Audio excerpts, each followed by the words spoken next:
Yo me di cuenta, ya me lo había dicho mi madre, que yo tenía el don. Y antes de hacer impacto en la gente, me hacía a mí impacto. O sea, yo tenía un placer al emitir la voz, cuando te das cuenta de que cuando cantas tú eres el primero que disfrutas. Yo mismo, que soy un inseguro y he sido mi peor juez en toda mi vida, me veía ya como un pequeño Sinatra adelantado a su tiempo. Es que iba a tirar la toalla. Abandonar la música, de seguir intentando. Sí, ya podía vivir de la música así, pero decía, esto no es la gloria, esto no es lo que yo venía buscando otra cosa, ¿no? Vivir en el éxito y el fracaso. Dejas de vender 1 millón de discos y vendes 200.000 y eso ya es algo terrible para la industria. Ese te crea una inestabilidad emocional potente. El sentir que tú has traspasado y la gente está en tu pensamiento, en tu actitud, en tu canción, en tu forma de expresar la emoción, pues eso es acojonante.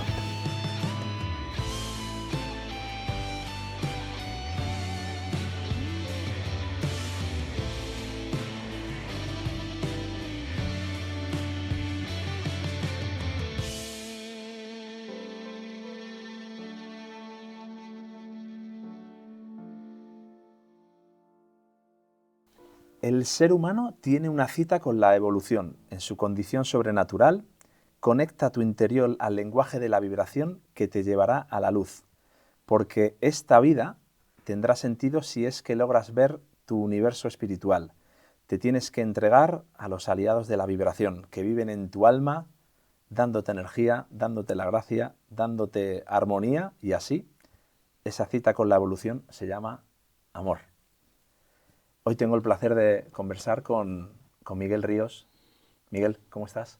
Pues estoy muy bien. La verdad es que desde que me has hecho la entrevista antes, pequeña, hasta ahora estoy mucho mejor. Estoy de puta madre. Yo estoy encantado. Este texto que he leído, para empezar, es un texto de una canción que me gusta mucho, que tú también él es el autor el intérprete y el autor también de la letra. Me gusta mucho y te explico por qué.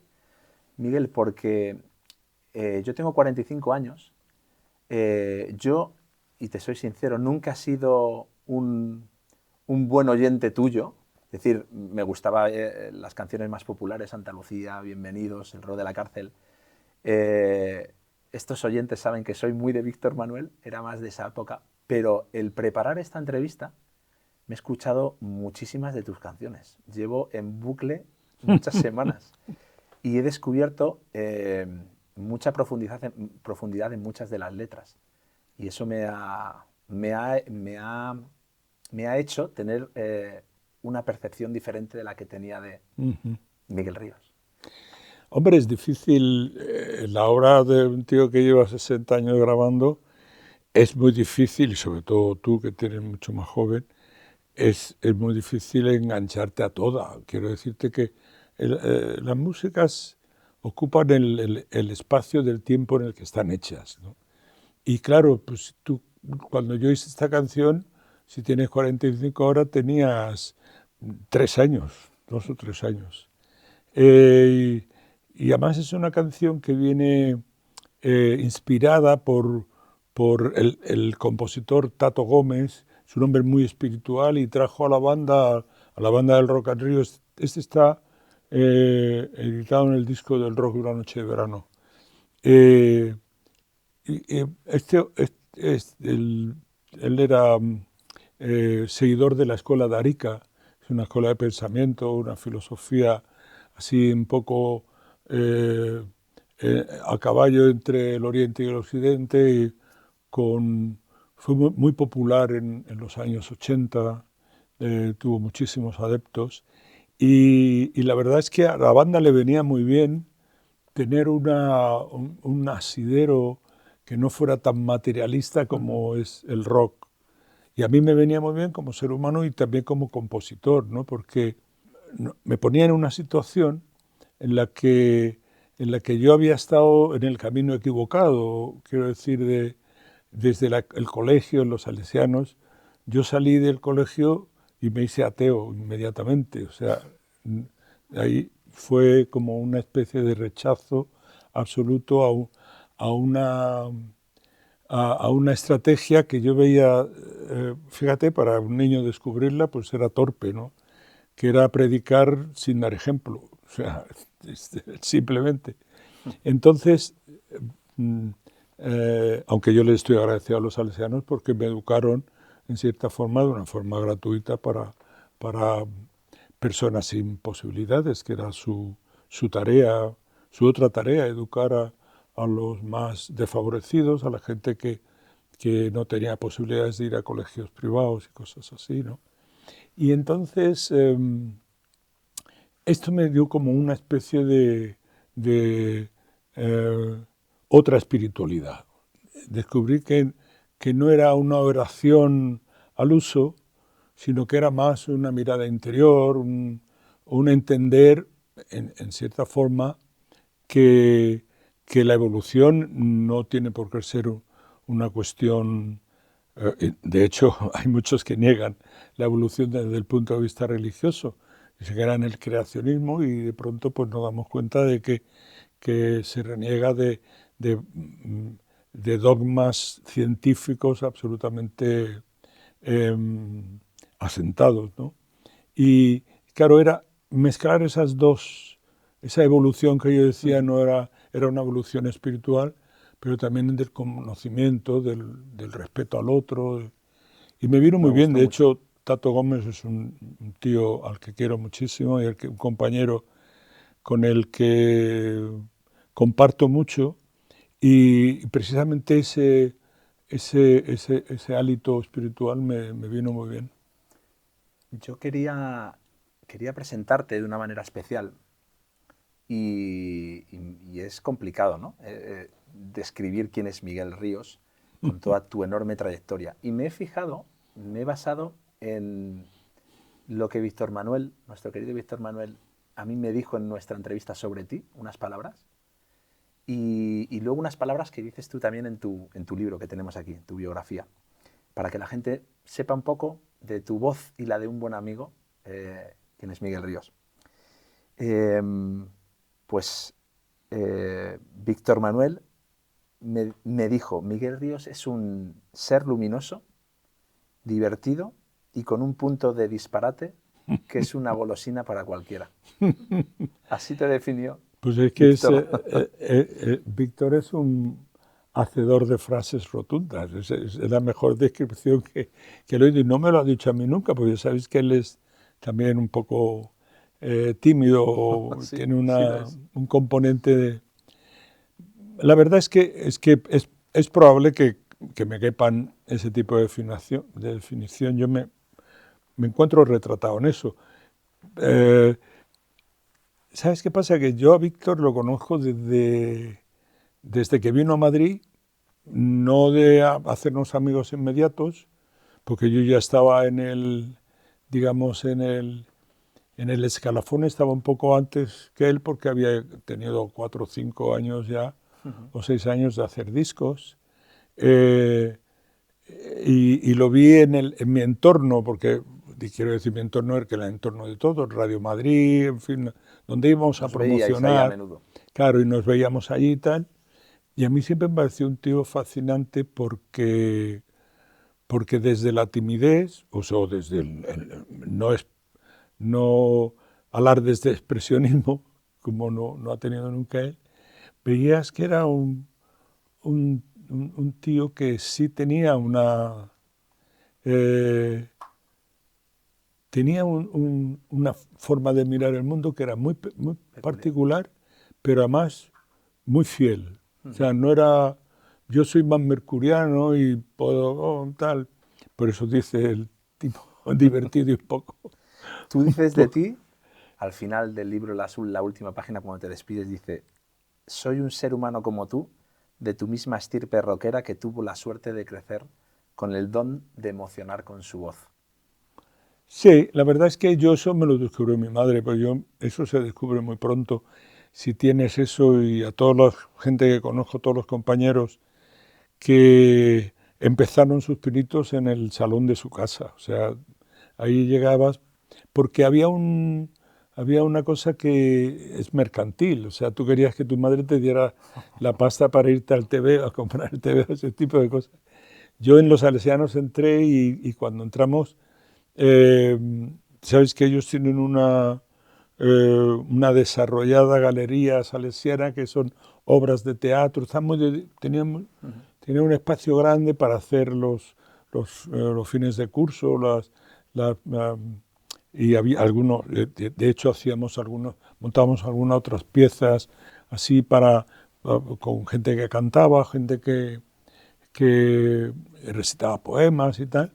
Y entonces yo me di cuenta, ya me lo había dicho mi madre, que yo tenía el don, según ella era que directamente estaba señalado por el rayo divino que me había hecho que...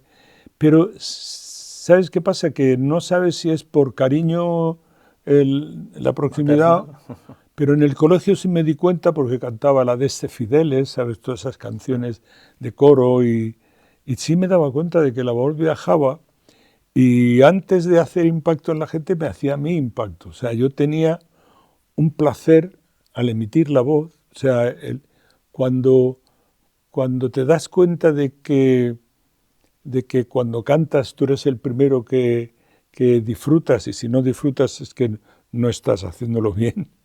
Entonces, claro, hay mucha inseguridad por dentro de nosotros. O sea, hasta que encuentras tu voz definitiva pasa mucho tiempo. Pero la verdad es que yo oía la de este Fideles en esa iglesia de Tubo y decía, joder, tío, pues está estupendo. O sea, yo mismo que soy un inseguro y he sido mi peor juez en toda mi vida, me veía ya como un pequeño Sinatra adelantado a su tiempo y cantaba estas canciones y había mucha carga de emoción. Son piezas que son para niños, o sea, para la iglesia, tienen ese tipo ¿Tú, de, tú de soñabas, Miguel, desde pequeño, que dices que ya te imaginabas como el Frank Sinatra, ¿soñabas desde pequeño en convertirte en una estrella de la música? No, eso me pasó cuando entré en la tienda A mí me coloqué cuando acabé la primaria, me coloqué en una tienda, unos almacenes, unos grandes almacenes. Quiero decir grandes almacenes porque tenían secciones, no eran como las tiendas de abarrotes, que estaba todo Olmedo. junto, los Olmedo. Claro, y ahí entré y ahí y pusieron, al año de estar yo ahí, pusieron una tienda de discos y me mandaron de aprendiz a mí ahí. Y claro, ahí me di cuenta de que lo que yo sentía era una profesión. Se podía vivir de eso porque veía gente, el dúo dinámico, que me llevaban un poco de tiempo por delante. Yo vendía discos del dúo, de los Teen Tops, vendía discos de mucha gente que yo lo admiraba muchísimo y entonces veía que no eran edades, o sea, que se podía... Enrique Guzmán de los Teen Top tiene 2 años más que yo. Y todavía ahí, tío, y decía, joder, tío, pues sí. Y eso, aparte de ser un parteaguas, como dicen los mexicanos en mi vida, un punto y aparte, fue también algo estupendo porque conocí a la gente que llevaba los discos a Granada. O sea, la industria vino a Granada y venía a vender discos, los vendedores, y yo había hecho una demo en Radio Granada y uno de los vendedores de discos Philips la oyó por la radio y dijo, oye, tú no serás el Miguel Ríos ese que... Y dije, sí, sí. Y dice, pues dame una copia y me la llevo a Madrid. Y ahí ya Fue dijiste, eso ¡uy, todo, va! no hubo más. Luego sí, llegar era no para cuando decían, sino un poco más tarde y todo ese tipo de cosas. Pero quiero decir que eso fue muy natural. Todo mi acción fue muy vehicular. Yo de pequeño le emocionaba a mi madre, me daba el duro para que me fuera, o la peseta, estoy hablando de un duro, y eran palabras mayores. Pero quiero decirte, con eso me compraba tebeos, entonces yo veía que, bueno, de hecho fui a cantar con 11 años a Radio Granada, a un concurso que me mandó mi hermano Paco para que le dedicara una canción. Yo cantaba Granada de Agustín Lara. Tu hermano te dijo, Miguel, vete a dedicar una canción a una novia que tenía él y yo te unto. Y te pongo 3 pesetas. Y dije, pues voy derecho. ¿Tu primer contrato? Mi primer no contrato, pero cumplió el tío. Lo mismo puede haber dicho que dice, chaval, tío, eso te lo había dicho. Miguel, tú te criaste en una familia numerosa, eras muchos hermanos. Yo era el último. Eras el último. Y que, según he leído, eras 8 o 9 hermanos, algunos fallecieron al poquito de nacer, en un barrio a las afueras de Granada, en el cercado bajo de Cartuja, ¿no? Justo en el límite de... En el campo, sí. Está, de hecho, ahora ya está integrado, porque todas las ciudades crecen desaforadamente y lejos de la percepción humana, se vuelven inhumanas de inmediato. Es difícil que llegue a esa, porque es una ciudad alrededor de un monumento y tal, y tiene dificultades para hacerse hostil. Es una ciudad que es muy humana. Están las medidas, las dimensiones humanas, ¿no? Pero sí, mi barrio era entonces el límite. Mi barrio era un barrio que se habían hecho lo que hacía Franco para los oficios. Entonces lo llevaban a cerrajeros. Se puede esta parte de cerrajeros, a los carpinteros, tal y cual. Y a mi padre no le correspondía ningún piso, pues era un sorteo.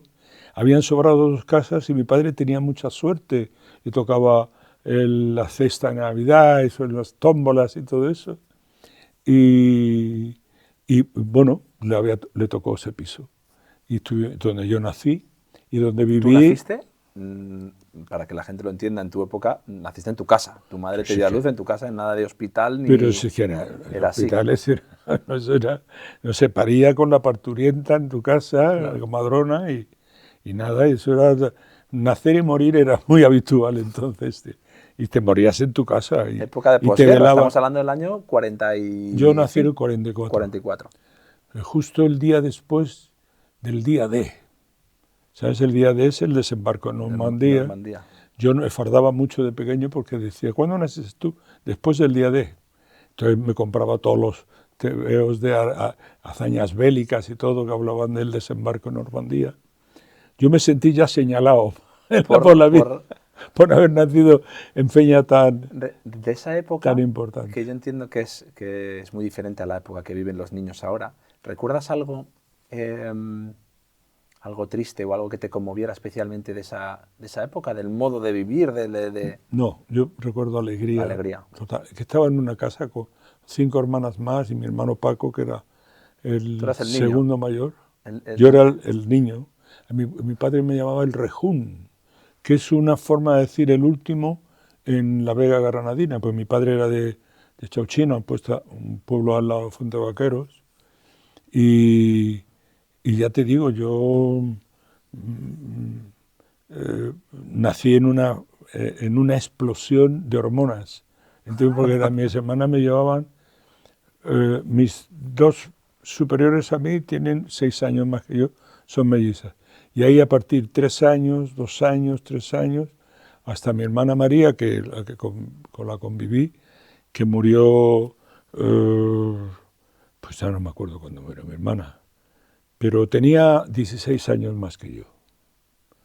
Mi hermano Paco tiene 14 años más que yo. O sea, yo era el niño de la casa, de una casa de chicas, porque mi hermano Paco ya trabajaba y tal, y sus milis y sus cosas y tal. Entonces yo estaba ahí y era el juguete de la casa, o sea, al principio era como un muñeco y se me pasaba. Y entonces es curioso porque en ese ambiente solo yo entendí desde que tenía uso de razón que se tramaban cosas. Y eran a ver si se reían de algún vecino, a ver si hacían picar a alguien, todo ese tipo de cosas que era muy de sainete. Y era estupendo. Luego, las dificultades que tuviéramos nunca fueron tan evidentes porque, claro, al venir de un pueblo de La Vega y tener recursos, digamos, de comida, de no tener que ir a los racionamientos y todo eso. Yo eso no lo viví, pero me decían, ¿no?, que bueno, los del pueblo siempre ayudaban. Yo lo que sí me acuerdo es que tenía debajo de mi cama siempre había como un saco de patatas, pero extendido para que no se hicieran, Sí, no sí, se sí. pusieran malas. Donde Lo se ponían ponen las patatas extendidas. extendidas debajo de la cama. Esa imagen la tengo de la infancia, y también tengo de la infancia, pues eso, cosas que venían de que yo la verdad es que no éramos muchos y claro, la velocidad era absolutamente... ¿Se cantaba en tu casa? ¿En tu casa había música habitualmente? Sí, ponía la SER todo el tiempo. Empezaba con las novelas, con todo eso. Yo oí la palabra radio, oí la palabra Rafael Traukeli, el nombre Rafael Traukeli, en las novelas de, ¿cómo se llamaba aquella? Eh, eh, una de esas novelas lacrimógenas que Pero eran ponía. novelas de radio. Sí, sí, claro, novelas de radio que se ponían y era Amarrosa, una cantidad de novelas que habían y Rafael Trabuquera era el montador musical, decían. Montador musical Rafael Trabuchelli. Fue el tipo con el que entré a trabajar en Hispavox. ¿Le conociste? Claro, fue el productor de Lima Alegría, del Volvo Granada, de toda mi obra de Hispavox, fuera el tipo. ¿Y le escuchabas de niño en De las niño novelas? yo oí, y además que me parecía un nombre tan Sonoro, ¿no? tan raro, Trabuchelli. Y además cuando veí cómo, aprendí cómo se escribía Trabuchelli con dos L. Para mí fue una fijación de novela, tío. No, entonces sí, no, el barrio además era... Porque yo nací en la placeta del Cercado Bajo, de Cartuja, que hacía como un cajón, una L, se entraba por una parte, pero digamos, y el flanco que no tenía casas era el de la carretera de Murcia, que era una de las salidas naturales de Granada entonces. Y claro, el rollo de eso es que ahí estamos jugando todo el tiempo. En mi casa, mientras yo viví, no había ni un solo coche. En la placeta no había ni un solo coche. Lo único que disturbaba los días placenteros de la placeta era mi hermano Paco, que hacía, estuvo en motovilismo, sí, en el cuartel de los automóviles, de los camiones, y esto, ¿Sí? y se venía y se tiraba por unas escaleras que habían tipo acorazado Potenkin, se tiraba con el camión. ¡Pam, pam! Era la hostia. Mi hermano le llamaban Paco el Bolas, por las mentiras que contaba. Ese sí que era fantasioso. A ese le voy a traer yo a Víctor. Bueno, lo conoce Víctor también. Pero ¿Cuántos años? Pero sí, ¿vive tu hermano? mi hermano Paco tiene 93 años y está mucho mejor que yo, el cabrón. ¿Cómo lo hace? Pues yo creo que es naturaleza. No se ha drogado tanto como yo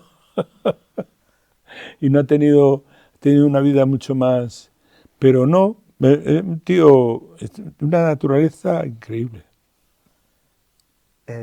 Miguel, es una pregunta creo que muy, muy típica, pero sí que me gustaría saber qué es para ti la música. Ya no solo el rock and roll, la música. Pues la música, fíjate, fue como te conté antes, del el descubrimiento de la música a través del colegio, de la radio, de una gramola que llevó mi padre que tenía discos de Mario Lanza, de rancheras y esto. Y luego se convirtió en un continente a descubrir, porque era cada vez... Yo estuve muchos años con las orejeras del rock and roll, porque creíamos que si no te dedicabas en cuerpo y alma al rock and roll, te prostituías, no admitías ninguna otra música, eras un talibán y entonces oías y tal. ¿Eso lo creías en un momento de tu...? No, por supuesto, porque claro, nosotros cuando entramos al rock en España, tenía una cosa que era acojonante, que es que hacíamos apostolado, porque nadie le... O sea, éramos subgrupos pequeños en provincias y que teníamos que venir a Madrid, y entonces aquí se hizo el centro, las matinales del Circo Price, empezó la modernidad, así, pero éramos los raros. ¿Se os veía mal a la gente que cantabais y tocabais rock and roll? No se nos veía, o sea, se nos ignoraba, o en todo caso, por las pintas sí que de pronto empezaban a acosarte un poco los grises y esto. Pero quiero decirte que eso me sirvió a mí de alguna forma para descubrir, con lo que te contaba antes, que era una profesión. Miguel, yo intento visualizar cómo un chaval de Granada de repente aparece en Madrid intentando buscarse la vida en el mundo de la música. ¿Cómo fue ese momento en el que dejas a tus hermanas, dejas a tu familia, a tu madre, te montas en un tren, pum, y apareces en... La verdad es que fue bastante duro. Yo recuerdo a mi madre tenía estrabismo y siempre llevaba gafas negras, así, en fin, que no le dejaban bien los ojos. Y recuerdo la imagen que yo conservo de mi madre y que la conservé de toda mi vida fue, no en el primer viaje, porque en el primer viaje me arregló mi cuñado Antonio, que era delegado de Artiach, de las galletas estas en Granada, me arregló un viaje a venir en el camión de las galletas para que no me costara pasta, intentar averiguar qué pasaba con mi contrato. Y entonces en ese no, pero cuando ya me venía, porque me habían dicho, sí, ya vente a grabar y tal, que era más antes, la primera Navidad que pases solo, no, quiero decir, no en Granada, no con mi familia, la recuerdo desde el punto de vista mío, de arriba de las escaleras del tren, mi madre abajo, con una sonrisa así, Mona Lisa, y unos lagrimones cayéndole. Pero como no te puedes dar ni idea, mi madre era una tipa, yo tuve una suerte de que mi madre no fuera una mujer posesiva, porque en realidad el income, la única pasta que entraba en la casa era la que yo ganaba en esto y lo que le quedaría a mi madre de viudez por la muerte de mi padre. Entonces es acojonante porque era un desprendimiento tan gigantesco que ella me dijera, mira hija, yo tengo 1.500 pesetas, me metía en el bolsillo y me dejara venir. Y si hubiera llorado una vez, porque eso fue el reflejo de la ida, si mi madre se me dice, oh, Miguel, ¿cómo? Yo no hubiera... Eso lo relatas en el libro, sí, lo explicas porque es dices que te dio alas, que fue un acto de generosidad, que llega a decirte, hijo, no me puedes dejar aquí. Bueno, y yo hubieses quedado. Seguro, hubiera cantado a lo mejor en orquestas por ahí o algo de esto, porque la vocación la tenía, pero que no me hubiera venido a Madrid seguro. Y yo la seguridad que tenía además que mi madre entendía, porque yo claro, cuando venía aquí venía tieso, sin nada, alguna ayudita que me mandaba un cuñado mío, tal, pero era porque el dinero que entraba para mí era que grababa un disco cada 3 meses. Y eso te daban, creo que eran unas 4.000 pesetas, y yo con 4.000 pesetas vivía 3 meses perfectamente en la pensión y tal. Alguna chambita que salió como la de las matinales del Price y cosas de estas y tal, pero yo vivía espartano. Y claro, el rollo de saber que ella no iba o sea, que no iba a estar preocupada, que tal, que ella creía en mi vocación, que no era un rollo, que yo le decía, mamá, es que mami me gusta esto, y yo tampoco tenía muchísimo más por venir en la tienda de tejidos y luego discos que seguir. ¿Te visitaba ella a Madrid? Venía hacía unas cosas acojonantes. Mi madre, ¿Te avisaba o se plantaba no, de repente, como hacen las madres a veces, que nada. llama al telefonillo? Pero mi madre, que no había salido nunca de Granada, o Solo he ido alguna vez a ver a un hermano suyo que tenía en Valencia, pero mi madre para moverse era un esfuerzo intelectual acojonante.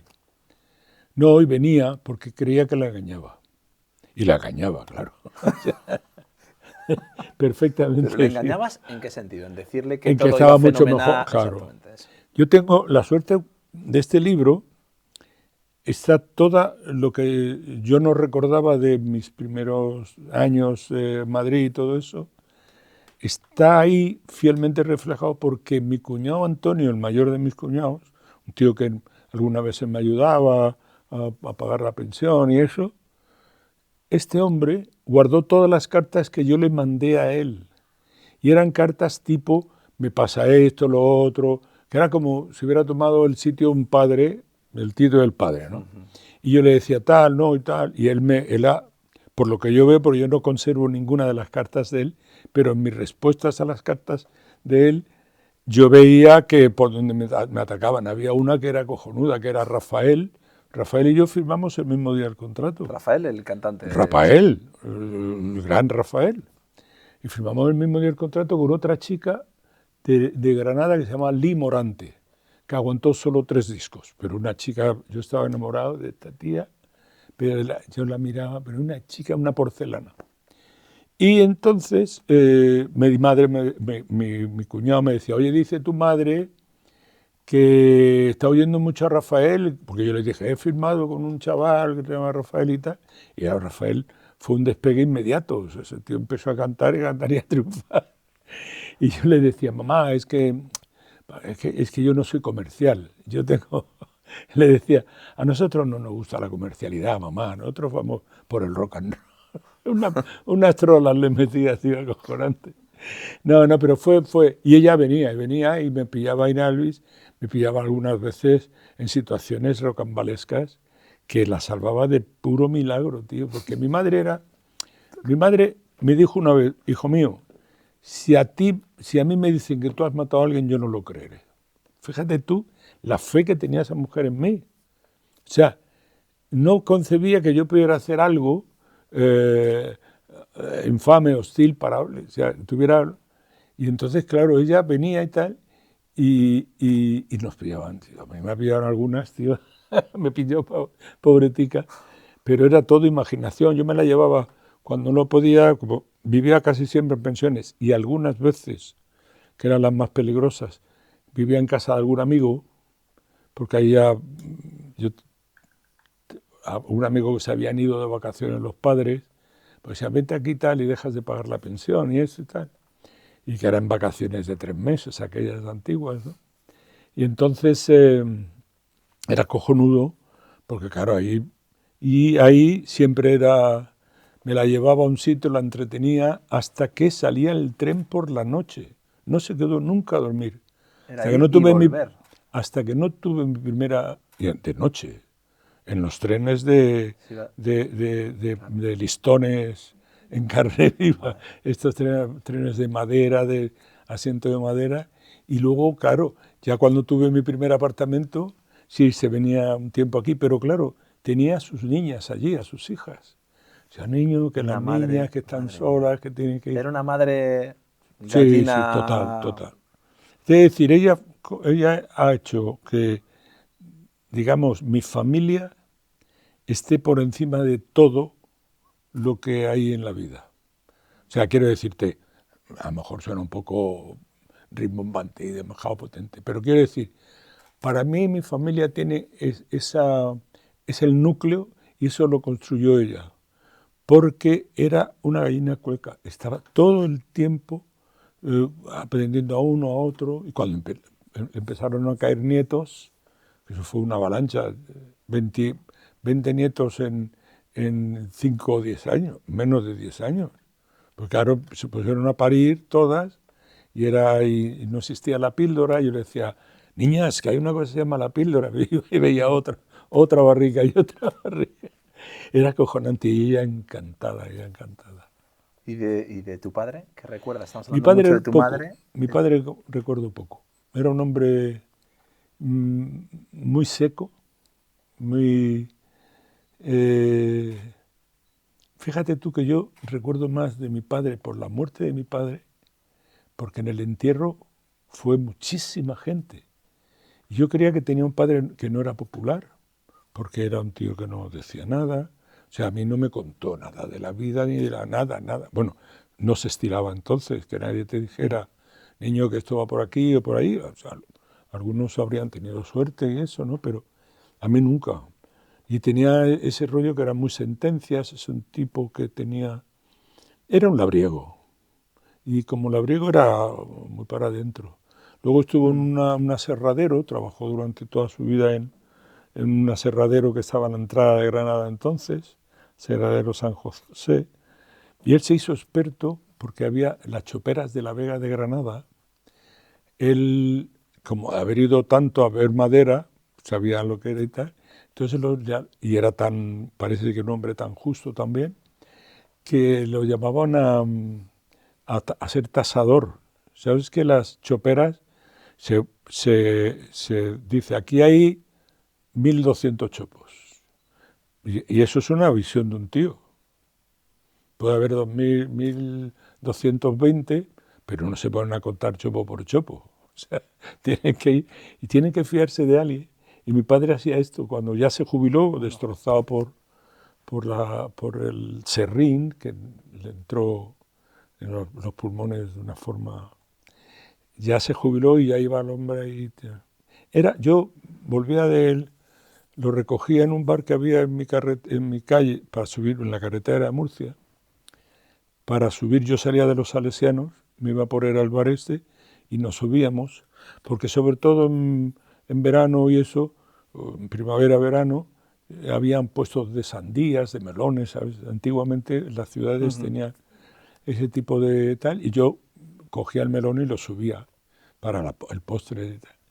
Y entonces lo oía él, con los pulmones hechos polvo. El hombre andando hacia arriba y tal, y ni buenos días, ni buenas noches, ni nada. Papá, que estoy aquí. Yo, claro, iba dando saltos alrededor. Pi, pi, pi. Papá, mira, Emilio el Moro. Había un pasquín de Emilio el Moro, humilde, que tocaba en la parroquia de San Isidro, de mi barrio. Es que iba a actuar allí el hombre. Y que era un tío, no lo habréis oído nombrar vosotros, pero era un humorista, un cómico, un cantante cómico que cantaba, que se llama Emilio el Moro, porque salía con un bonete y con el fez, decía así, blin, blin, blin. Y era un tío acojonante, tío. Y entonces le digo, papá, mira, está Emilio el Moro. Ahí dice, se para, mira el cartel y dice, el nombre de los tontos está en todas partes. El nombre de los tontos está en todas partes. ¿Sabes que en la calle donde él nació le pusieron Miguel Ríos por mí? Porque mi padre se llamaba también Miguel Ríos. Miguel Ríos, Granada. No, en Chauchina, en el pueblo de él.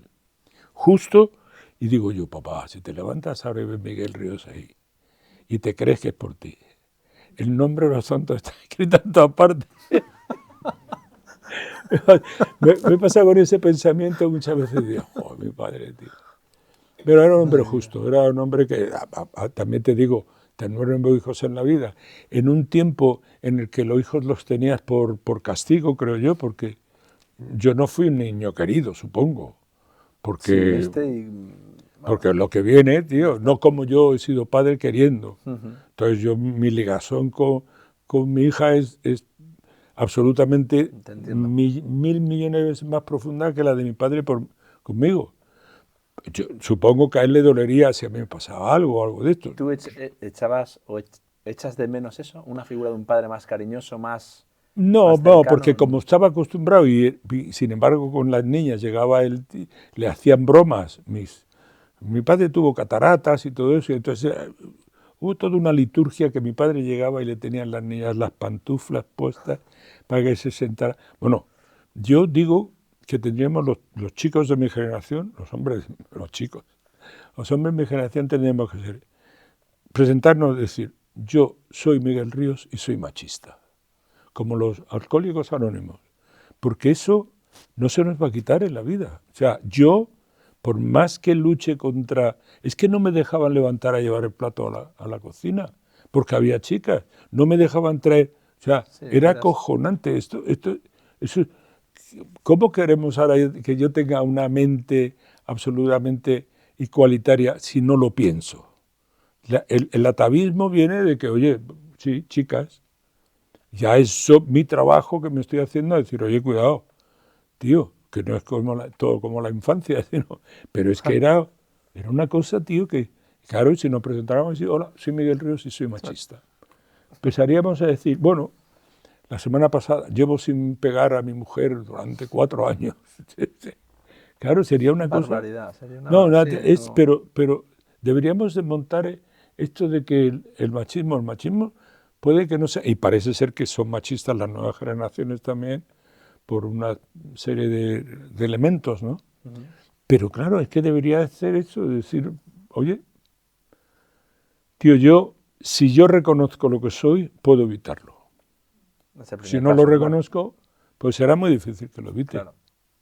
que me corrija. Miguel, tú has dicho una frase que tengo aquí subrayada, en el que dices, no he envidiado a nadie porque tuviera más cosas que yo, solo he admirado el talento y la bondad. Aunque parezca increíble, nunca me sentí bien con el dinero. Nunca fue mi prioridad, siempre he vivido de acuerdo a mis posibilidades. Me Sí, pareció muy sabio, muy coherente, muy... no, es que yo tuve mucha suerte porque no tengo ese gen el gen de la avaricia dentro. No sé cómo, en qué parte del, del organismo se ubica el gen ese, pero no he tenido nunca, porque cuando no tenía para comprarme un coche, no lo deseaba el coche. Me veía el coche y decía, pues muy bien. Si no tenía para una pizza, pues me iba a una pensión y estaba ahí tal. No era, no era, eh, no era conformismo, sino que era realidad. O sea, y yo creo que eso me hizo muy bien porque yo no quiero tener una casa más grande en la que vivo, ni he tenido, Ujú. ni me ha gustado. O sea, todo lo que he invertido ha sido en la música y bueno, tuve la suerte de tener hacer una inversión con los amigos antiguos futbolistas del Madrid, con Pepe Santamaría y Félix Ruiz, y algunos, 2 personas más que nos conocíamos en las pachangas que íbamos a hacer con ellos a la ciudad deportiva, Ah, a la tú eras muy antigua. futbolero. Sí, sí, me ha gustado mucho. Me ha gustado desde pequeño, o sea, salir al patio del colegio y salir escopetado a buscar una pelota, me ha encantado. ¿Sigues, Sí, conservas sí, amigos de la infancia de allí de Granada? muy ¿O poco? pocos, muy pocos. Tengo algunos, pero infancia, por ejemplo, no. Yo tengo un amigo, Fernando Miranda, que era ya después del colegio. Del Ujú. colegio me asaltan muchos que todavía viven, compañeros que todavía viven, y me dicen, soy serrano, que eran 2 hermanos, me acuerdo perfectamente. Y, y, y claro, yo de apellido me acuerdo por la lista que siempre pasaba, tal, No les... pero de ahora, fisiológicamente, no. No, y la verdad es que, ¿sabes qué pasa? Que yo cuando quise salir de Granada quise huir de De Granada, Granada. no salir. Quería Mm. huir porque Granada me retenía de una forma a- una, absolutamente narcótica. La belleza era una cosa de Granada que tú decías, pero ¿cómo me voy a ir de aquí, tío? ¿Cómo? Y entonces era como si te ataran otra correa más para que no te fuera. Entonces tuve que no odiar Granada, porque nunca la he odiado, pero quiero decir, tuve que no desear Granada Ujú. para poder irme, además, para poder no echarla de menos a las 2 semanas y volver y quedarte allí, y yo lo pasaba muy mal al principio por las pelas y esto, y sabía que si volvía, pues tendría un... De Ujú. hecho, yo escribí Vuelvo a Granada, la canción Vuelvo a Granada, en un momento en el que iba a tirar la toalla. Yo estaba a punto, yo llevaba De ya, abandonar la música, de seguir sí, ya intentándolo. llevaba ya desde el 62, esa canción es el 68, había estado 4 años en Philips, 2 años en Moviplay y no despegaba. Podía vivir de la música así, pero decía, "Joder, esto no es la gloria, esto no es lo que yo venía buscando otra cosa, ¿no?". Y de pronto dije, joder, pues... Y estaba escribiendo esa canción porque me iba a contratar Hispavox, pero si le llevaba una canción que ellos no pudieran decir que no. Entonces fue cuando entró Fernando Arbex con El Río, fue la canción que enganchó. El río, Miguel, ¿qué año compusiste El río? El Río lo compuso Fernando Arbex. ¿Y cuándo salió? O sea, en el mismo tiempo que Vuelvo a Granada, de cara a él al río y cara a ver Vuelvo a Granada. Porque En 68. a lo mejor soy yo, pero a mí me recuerda mucho al río de Bruce Springsteen, de Más River. quisiera yo, Pero, más quisiera yo y Fernando, que en paz descanse. pero bueno, esa es la única canción que he aprendido a tocarla con la armónica. Joder, que es la hostia esa canción Es un tema. Esa es la Pero canción. habla de un hombre y una mujer, baño en el río. Claro, todo lo que no, sucede. eso es, pero ese es Coincidencia. un monumento a la América profunda, en contra del cefalograma plano, en contra de lo que es esa nación que yo fui propagandista de la fe y hablaba de eso y ahora dice, joder, tío, no me jodas. No, es que El Río de Bruce Springsteen es el monumento, una de las canciones más grandes de la historia de la música. ¿Qué otras canciones forman Totémicas. parte de tu vida que digas? Pues todas, te quiero míticas. decir que yo empecé a oír, fíjate que yo cuando en la tienda empecé a oír, el primer negro que yo oí cantar era Fats Domino, un pianista de rock and roll y cantante acojonante. Elvis, por ejemplo, Elvis es el santo patrón de todas mis oraciones, o sea, Elvis para mí era como, digamos, era el sueño inalcanzable. Y luego, inolvidable por la técnica y por el talento y por la inspiración, Ray Charles. Ray Charles es una bestia increíble. Es donde demuestra que los negros han inventado esto. Los negros, la raza negra, tiene mucho más swing que nosotros, nos pongas por donde nos pongas. Bailan, cantan, actúan, y nosotros hemos sido los blanquitos que íbamos robándole poco a poco, poco a poco. O sea, llegaba Leiber Stoller, hace una canción que se llama Leiber Stoller eran blancos, y la coge Big Mama Thornton, que es una cantante de blues negra de 80 kilos, y canta el Hound Dog. You're nothing but a hound dog. Y la ves a la tía cantando y dices, pues esa canción es. Y ves a Elvis Presley, que es eléctrico, maravilloso, la hostia. Y aunque Elvis fue el blanco que cantaba por los negros mejor de todos, la historia, faltaba el pellizco. Es como si yo quisiera cantar una bulería ahora y, oye, tío, puedo, pero no, esto no, eso es una... eso es algo ancestral y tiene que ver mucho con de dónde viene tu memoria no conocida, donde viene tu vida, cosas que no has oído tú, pero lo han oído otros que te lo han ido transmitiendo. Y está ahí. Está en la base de todo, ¿no? Y todo ahí es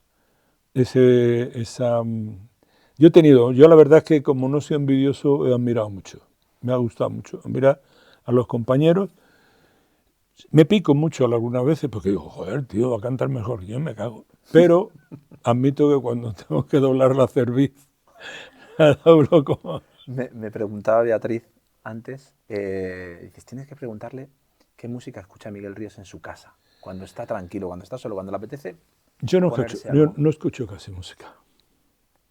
Escucho muy poca música porque escucho música como oficio.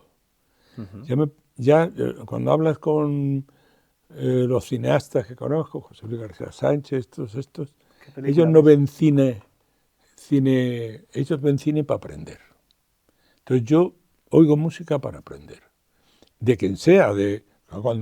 Cuando yo me ofrecieron Rafael Trauquelli, el célebre Rafael Trauquelli, me ofreció el himno a la alegría. No se me va a olvidar. el himno de la alegría, cuando me lo ofrece Claro. el igual de los ríos, yo sabía de Beethoven por una canción de Chuck Berry que se llama Roll Over Beethoven, recuerda a Beethoven, que en uno de los estribillos dice Roll over Beethoven and tell Tchaikovsky the news, y dile a Tchaikovsky de qué va esto. Recuerda a Beethoven y dile a Tchaikovsky de qué va esto. Y quiero decirte que yo no había oído, mira, la novena sinfonía la oí en el primer apartamento que tuve, que había unos televisores en blanco y negro, evidentemente, que ponían matinales del Monumental, la Orquesta Nacional, hacía matinales que ponían a las 10 de la mañana, después de la misa, cosas de eso. Y yo un día que había sido una noche, a hot day's night, me quedé así colgado con la sinfonía, y claro, cuando oí el cuarto movimiento, pues, me llamó la atención. No, o sea, yo estaba, la novena estaba o sea, lejos de lo que yo estuviera en mi pensamiento. Esto antes de hacer el himno. Mucho antes, sí, hablaba como, te diré, lo hizo, eran unos programas que hacía Rafael Quero, que lo conozco tanto porque estaba en Philips, todo el mundo estaba por bien pegado. En mi descubridor, Ricardo Fernández de la Torre era un periodista, era director artístico y periodista en la televisión. Este era director.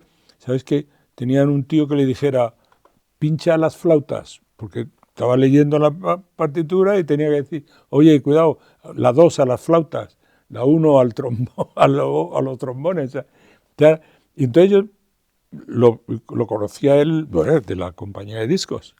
Y entonces ese día me quedé enganchado y tal. Después, y cuando entró, dije, joder, tío, un escalofrío, tío, un escalofrío. Porque eso es una frase perfectamente de rock. Eso es un tutti. Si nos metemos ahora y te coges una guitarra, hay muchísimas cosas. Porque es el mismo canon. Si lo que toca Beethoven es lo que tocamos nosotros. Y toda la música centroeuropea es la que hizo el country, y la música africana es la que hizo el blues. Y estando tan unidos empezó una especie de mestizaje y sale lo que es. El rock and roll sale de eso. Y es apasionante leer la historia de la evolución del folclore americano, porque había una pareja, padre e hijo, se llaman Lomax. Alan Lomax es el hijo y el padre, no recuerdo el nombre, que eran investigadores de la Universidad de Nueva York, que los becaron para que fueran con un magnetofón a grabar, estoy hablando de antes, pero magnetofón, discos de pizarra grabados in situ. Iban a las plantaciones a grabar el folclore americano. Y este tío tiene un libro, se llama The American Music, y te está contando la historia de la evolución de la humanidad, porque ahí está Europa, por un lado, con los blancos representados por los blancos, y la negritud representada por los esclavos. Y los pasajes que cuenta este tío, por ejemplo, está hablando de 1940, 41, 42, o sea, quiero decirte que no es el siglo pasado, pero sí es el siglo pasado, no el anterior. Y este tío iba a las plantaciones porque le habían dicho, oye, un tal Johnson de la población de fulanito canta un blues tal y cual. Pues Lead Belly, que era uno de los blues más primeros, todo lo que luego grabaron discos, porque de la research, lo que descubrió este tipo, se hizo una industria. Entonces, y te está contando que para ir al esto tenías que hablar con el capataz. Y es una escena acojonante que dice, está hablando con un capataz y dice, ¿puedo hablar con Mr. Johnson? Dice, ¿Mr. Johnson? Aquí no hay negro. Dice, sí, es Mr. Johnson al que vengo a grabarle. Pero si es un negro, dice el tío. Aquí no me puedo llamar. Y llamó al sheriff para que le dijera que por muchos papeles que trajera de la Universidad de Nueva York, ahí a los negros no se les llamaba señor. Tío, este rollo por donde anda el ser humano, tío. Y pues, ¿qué esperamos que pase, tío? Eso es lo mismo. Miguel, tu vida dices a veces que ha sido una pura montaña rusa. Entiendo que momentos buenos, altos, momentos de sequía. ¿Qué momento recuerdas en tu carrera profesional especialmente duro, especialmente de suelo? Aparte del Volvo Granada, del tiempo de antes del Volvo Granada, hombre, y a mí me vino a tirar un salvavidas Beethoven acojonante porque, claro, yo no sabía que se ganaba tanta pasta con esto. O sea, que de pronto entraba en pesetas, pero entraban millones. O sea, de pronto, por un disco, tío. Y eso fue como comprar la libertad, tío. De decir, no quiero comprarme una casa, lo que quiero es aprender a hacer esto bien. Y y entonces, bueno, y le compré una casa a mi madre. Me di unos ciertos lujillos, Claro. pero quiero decirte que el dinero puede comprar. Pero quiero decirte que a mí después del himno a la alegría no he pasado ningún tipo de fatigas profesionales, pero sí intelectual. O sea, Sí, personales, y a nivel sí, personal, a nivel emocional. a nivel emocional, sí, eso es mucho porque el vivir en el éxito y el fracaso, no fracaso te diría, pero en fin, que dejas de vender 1 millón de discos y vendes 200.000 y eso ya es algo terrible para la industria, que te lo señalan, te dicen, no, que tú has vendido ya. Ese te crea una inestabilidad emocional potente. Y claro, eso es solo con visitas a los profesionales de esto y ¿Tú has claro, estado gente. en momentos así de necesidad, de depresión, de decir, Sí, sí, sí, ¿qué sí. estoy haciendo aquí o qué está pasando? No le veo sentido a... Por supuesto. ¿Sí? No te diré cuándo, pero hace poco. No quiere decirte que eso es una cosa que ¿Qué nos pasa? ni les persigue a un cierto tipo de gente, que es los que estamos expuestos a el beneplácito de los demás. Cuando tú necesitas que lo que hagas tenga un feedback, te venga algo de los demás, y tarda un segundo en llegar de lo que tú querías que debía haber tardado, boom, hay una kireva. Y eso es a la gente, y no digo que le pase a todo el mundo, pero a la gente que tiene personalidad. Y sí, la verdad es que además me gusta, tío. Ya llegaba a pagar la sesión porque me gustaba hablar con gente. Es que es cojonudo. Hablar con alguien que te, que te interpreta los sueños, por ejemplo. Te dice un poco como... Eso es muy bonito. Te digo que a mí me ha gustado el psicoanálisis mucho, pero primero, como una forma intelectual, por una... Bueno, primero por ayuda, ¿no? Pero también como una forma intelectual me parece un... No he oído muchísimo porque he tenido episodios así, no ha sido tan esto, pero sí, Sí, lo has necesitado digamos y ha 4 o 5 épocas de sesiones sí he tenido. Y no, me gusta más, me gusta que eso, yo que nací en una sociedad que ocultaban a los chavales que tenían algún defecto, no lo sacaban a la luz, porque cualquier tipo de cosa que demostrara debilidad podía ser usado en contra tuya de una forma absolutamente cruel, se vivía, como solo Miguel. de cruel puede ser la gente de, que te rodea. O sea, la gente que te rodea puede ser altruista, maravillosa y tal, pero también puede ser unos hijos de puta del tamaño de un...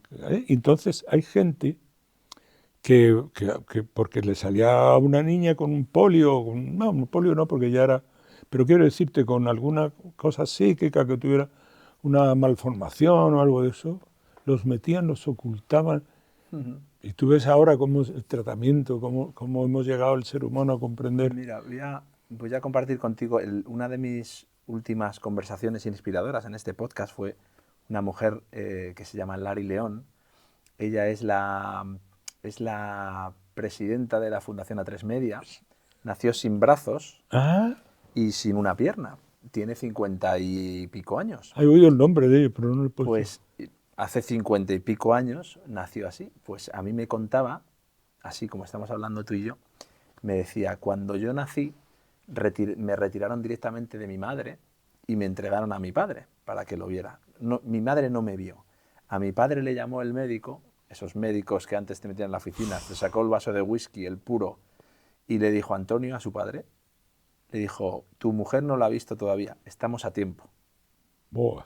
O sea, lo que estás diciendo Joder. es una realidad que se vivía en esa. Sí. El pensar qué van a pensar las otras personas de mí. Pero en el Fíjate en una persona. mundo rural, por ejemplo, que ha sido muy corriente, que tal, es que los tenían con los animales prácticamente. O sea, que quiero decirte, hombre, afortunadamente la evolución humana va calando, quiero decirte. Porque aunque ahora tengamos mucho miedo al futuro y tengamos mucho miedo a lo que nos viene encima, también tenemos que estar contentos de saber que ya lo harán con nuestro conocimiento, no con nuestro desconocimiento, como lo han hecho siempre. Las autarquías, este tipo de gobiernos que han hecho es porque no sabías. Ahora sí sabemos. Ahora, si lo hacemos ahora ya Ahora es ya sabemos y sabemos cómo estamos llevando al planeta a esta situación absolutamente desquiciada, porque es que se ve, quiero decir que esto es una cosa que han dicho que en 3 años, en 2, en el 2027, el Polo Norte no existirá. Se podrá hacer una travesía directa. Esto no lo sabemos por qué sube el agua, por qué se calienta el Mediterráneo, por qué viene una dana y mata a 200 personas, pero ¿es que somos gilipollas o qué? No lo sabemos. Sin embargo, lo consentimos porque hemos abdicado nuestro derecho. Nuestro principal derecho es a defendernos a nosotros mismos, en primer lugar, y además a pelear por nuestros derechos. Nuestros derechos son inalienables. Sino, los años 80, un tipo como Reagan y su cuadrilla pusieron al mercado por delante del ser humano y no hemos vuelto a recuperar el sitio donde nos corresponde. Entonces eso, no cabe la menor duda, desde mi punto de vista, de que no lo merecemos. ¿Qué te preocupa a ti actualmente en la vida? Ya no a nivel individual, aparte de la próstata y todo eso. Aparte de las cosas personales, individuales, de la humanidad. De la humanidad en De la general. humanidad me solivianta que estemos asistiendo al desenlace de una muerte anunciada. Una novela de Márquez. O sea, esto es la crónica de una muerte anunciada. Esto es que yo ahora estoy escribiendo canciones, estamos grabando, y yo todas las canciones van con una tralla, tío. Ya no te cortas. No me corto, y aparte siquiera no me corto porque no voy a hacer un disco. Vamos a ver, yo ya sé que no voy a vender discos como vendíamos antes, que no existe la industria, eso es otra cosa. Entonces, al final, tú haces canciones para salir a la carretera a tocarlas. Yo sé que tengo un público que va a responder a ese tipo de inputs porque saben que yo soy así. Entonces, a mí me apetece mucho más trabajar para ese grupo de gente en el que yo me siento reflejado que en el de buscar la quimera de un número 1, o entrar en Spotify, que ya no entra. Yo tengo Spotify verdaderamente porque todo este tipo de cosas que nos roban descaradamente por otro lado, son buenas, porque te sirven para difundir tu música. Pero he de decirte que ya, claro, la futilidad del éxito ese de decir el himno de alegría no pasará otra vez. Eso te lo digo ya. Entonces, pero aparte de todo, pues es porque yo he escrito siempre la misma canción. Yo he escrito siempre canciones que reflejaban mi época, sabiéndolo o sin saber. cantaba el twist cuando era el twist porque era la canción, era la música de mi época, era lo que más ya tocaba. Y ahora me toca cantar la música de la edad tardía, de las canciones desde este punto de vista. Y estoy haciendo canciones que hablan de todo esto que estamos hablando, hablan directamente, hablan de la vuelta del fascismo, cómo se persigue a los inmigrantes, cómo les jode a los tipos que se salven las vidas, que entren. Es que es una cosa que a mí... Y yo la verdad es que me entretengo haciendo las canciones y me divierto mucho. Y cantándolas también. Miguel, pasaste unas cuantas noches entre rejas hace mucho tiempo. Entre rejas, qué bonita. Eso parece una copla andaluza. Entre rejas, entre rejas. Queda bonito, mejor. Pero entre rejas. Sí. ¿Qué aprendiste de esa experiencia? Porque entiendo que fue también, te pilló joven, no fue agradable en esa época. Me pilló ya con joven. Sí, bueno, comparado con ahora, pero tendría 32 tacos o por ahí. No, que fumaba canutos y la dictadura de magos y maleantes. Vaya ley, tío. Ley de vagos y maleantes. Vaya ley, tío. Que, bueno, pues me llamaron habían habido redadas de músicos porque nosotros empezamos a fumar en una época en que no se enteraban de nada. Tú te fumabas un canuto en un libro y tú te entraba una risa enorme y los demás, joder, mira, qué contentos están estos. Entonces vino Herrero Tejedor, que era un fiscal general, y dijo a todos estos hay que pillarlos, esto de las drogas no puede seguir así. Y entonces, pues te llevaban a mí. Yo tuve la suerte de que me fui al hospital de Carabanchel, no a la cárcel, como algunos otros, a los que pillaron, se lo metieron 3 meses en Carabanchel. Eso son palabras mayores, ¿eh? Donde yo estaba decían, ¿pero dónde vas? Cuando me metieron en el furgón que nos llevaba, yo escribí una canción, se llama Un furgón llamado Canguro, de la experiencia de ir a la cárcel. Yo estaba y yo, claro, me derrumbo que me van a llevar a la cárcel, a un tío como yo, que en mi familia nadie había tenido, o sea, eso era una especie de... ¿Tu madre llegó a saber que estuviste tú en...? Hombre, al final ya sí, pero en la época dura que salían los periódicos y eso no. Se la llevaron a una casita que yo le había comprado en Málaga y entonces la tuvieron ahí en Alvis. Y claro, cuando llegamos para ahí, a mí se me saltaron, me descargué, me derrumbé. Y me decía uno, ¿pero qué pasa, tío? Si tú vas al hotel, si ahí te tienes un 5 estrellas por el hospital. Y al tío le habían cogido porque había bebido borracho, tío. Llevar a una cárcel a un borracho en España cuando los anuncios decían, si eres hombre, bebe Fundador. Es un contrasentido acojonante, tío. Es la cosa más alucinante. Y el tío decía... Ahora nos reímos, ¿no? Pero... Era cojonudo el tío porque me decía,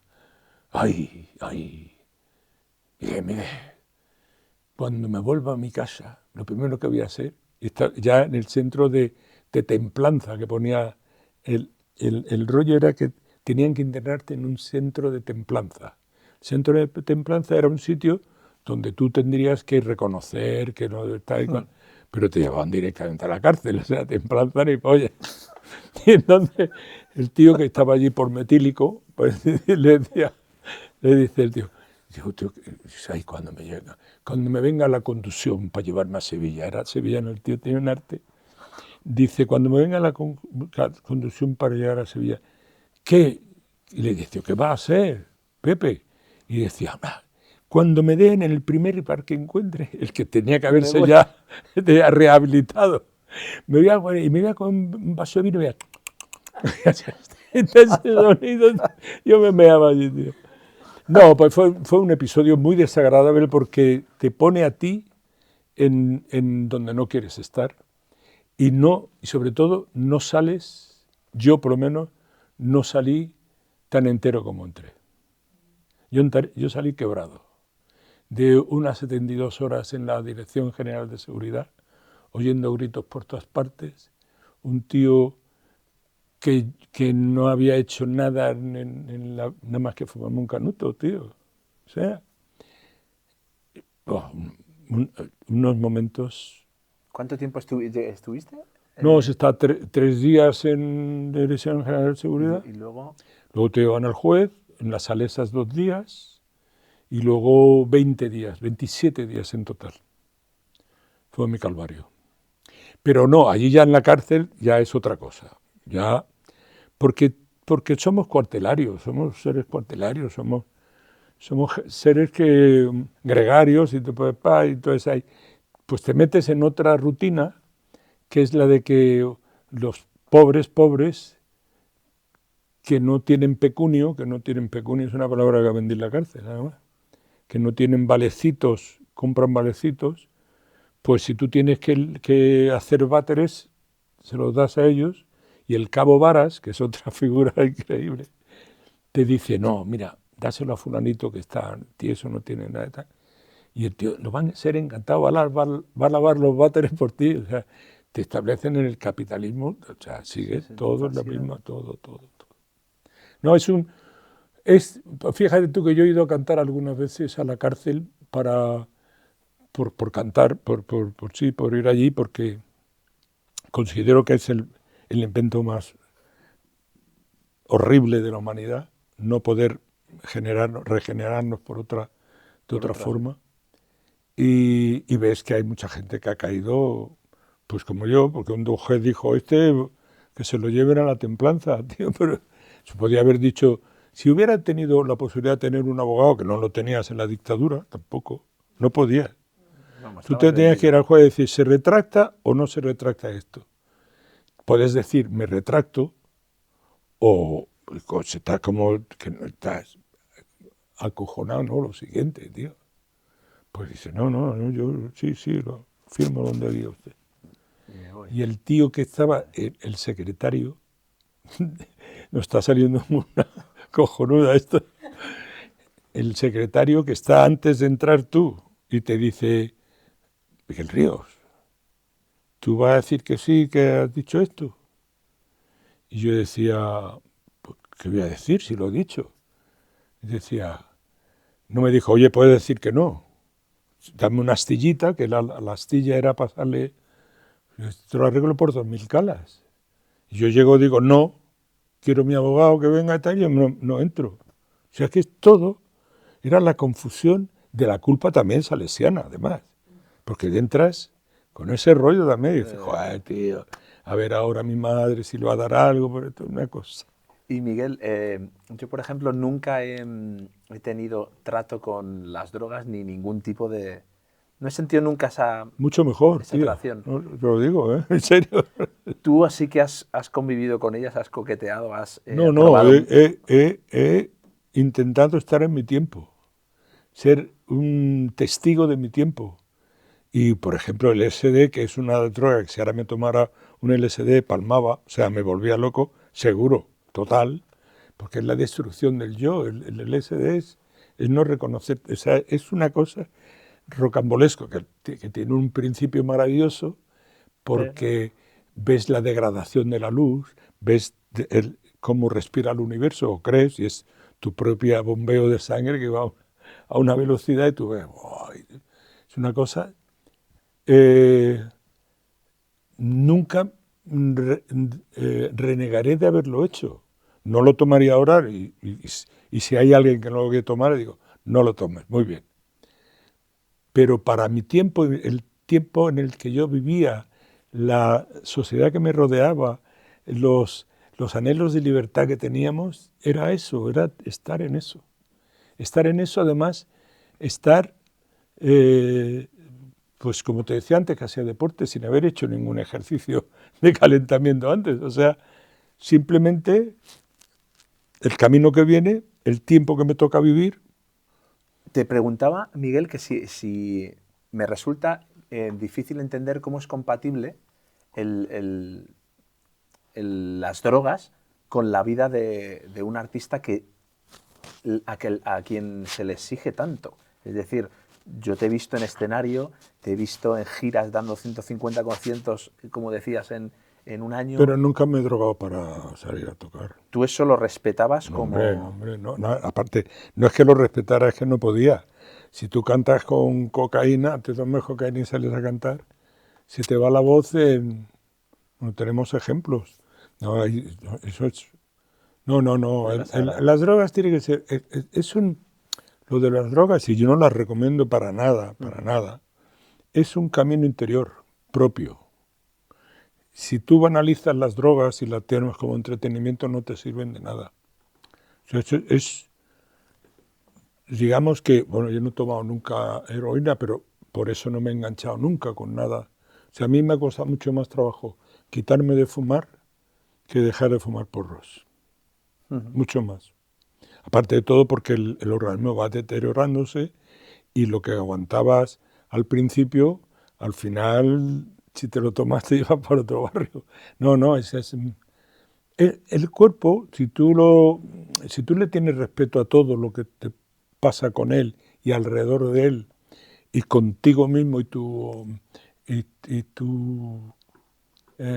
dignidad, no lo quieres ver hecho claro. una piltrafa. Entonces, si tú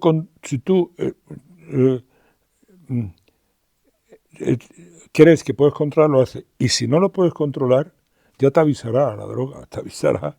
Y, ¿Te has llevado algún susto fuerte? No, al final me daban sustos porque por fumar canutos, sabes que son depresivos en el sistema nervioso, sí, el vagal, el vasovagal, te baja mucho la sangre y te pierdes el conocimiento y todo. Ahí ya al final, ya cuando seguía empecinado en fumar, era porque estaba ya recuperarme era ir directamente al hospital, ya era urgencias, a meterme en urgencias, a que me estabilizaran y ya me pareció que no tenía sentido hacerlo. Aparte, es decir, que todas las drogas para mí han tenido finiquitud en el momento en que la garganta sufría. Y entonces los porros, quieras o no, por el tabaco que lleva y todo eso, no eran buenos para cantar. Entonces yo no fumo un porro ya hace 20 años, o 19. ¿Cuándo fue? Y Miguel, hay un tema que me gusta sacar en estas conversaciones, que es el tema de la muerte. ¿Cómo concibes tú esa llegada, ese concepto? Si crees que todo termina aquí, si crees que hay algo más grande. La verdad es que me asustaron tanto con que lo que venía después en el colegio que ahora, ahora cruzo los dedos para que no haya nada. Claro. Además, yo creo, realmente pienso que somos un accidente en el universo, somos una aleación química que se ha ido juntando, perfeccionando, y somos lo que somos. Y nos hemos inventado todo nosotros. Todo lo que yo pienso que sé es inventado por mí o por los credos anteriores. En fin, el ser humano ha ido fabricándose un hábitat que lo conforte, que le quite el miedo. Y el miedo es decir, relegar. Mi madre decía siempre, no, estamos en un valle de lágrimas, hijo mío, ya verás. Y decía, ¿un valle de lágrimas? ¿Por qué va a ser un valle de lágrimas, coño? Pues nos ha hecho esperar en la recompensa y por lo tanto a comportarnos para una recompensa cuando teníamos que haber comportado para esta recompensa, no aquí. No. Si esperas que te den algo porque te hayas sido buena persona, pues no te lo mereces. Sí, eso es algo que lo que tú dices, lo que nos enseñan muchas veces es a sentirte culpable, por eso a sentir miedo al hacer alguna... Ya no voy a ir a buen sitio, pero es algo totalmente...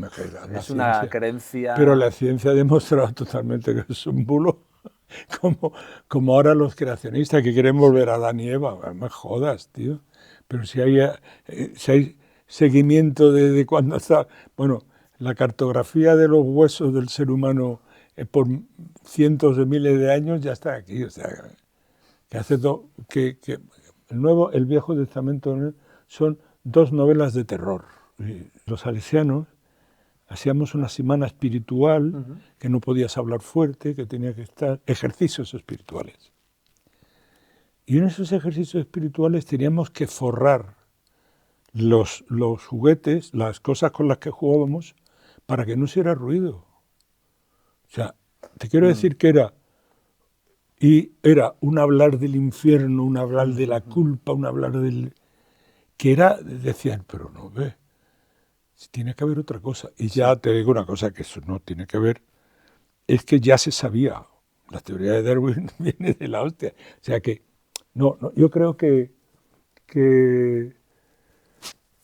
tenemos que arrostrar nuestra propia existencia, decir, estoy aquí, me ha tocado, no sé por qué, voy a ser un relámpago en la oscuridad de la vida del universo. O sea, mi vida va a durar lo que dura un relámpago en una noche de tormentas comparada con otras dimensiones y con otras medidas de tiempo de otros lugares, y es lo que me ha tocado vivir. Sí hay que prepararse para palmar, porque nosotros somos los únicos animales que sabemos que palmamos. Y entonces, evidentemente, no puedes estar viviendo con temor a la muerte, sino yo creo que en eso pues hay que ir escribiendo cosas que te acerquen a ella, que te relacionen, porque ahora mismo el cuerpo te está mandando continuamente señales de finitud. O sea, yo ahora sé que si me dicen, vas a estar el 31 en el mundial que va a haber, pues lo mismo no llego, tío. O sea, yo ya ahí, antes decía, claro, pero a pies llegas en la juventud y en tu edad, se siente que llegas. O sea, no hay nada, o sea, el pensamiento intelectual no se antepone al pensamiento de vivir, de la vida, que vas a ver, que eres eterno, que eres inmortal. Inmortal se es durante muchos años de la vida.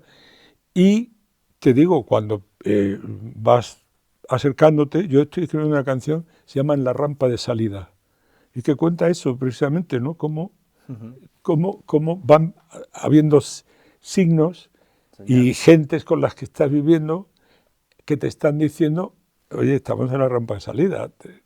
Y es una canción, una ranchera, o sea, es una cosa de juerga, ¿no?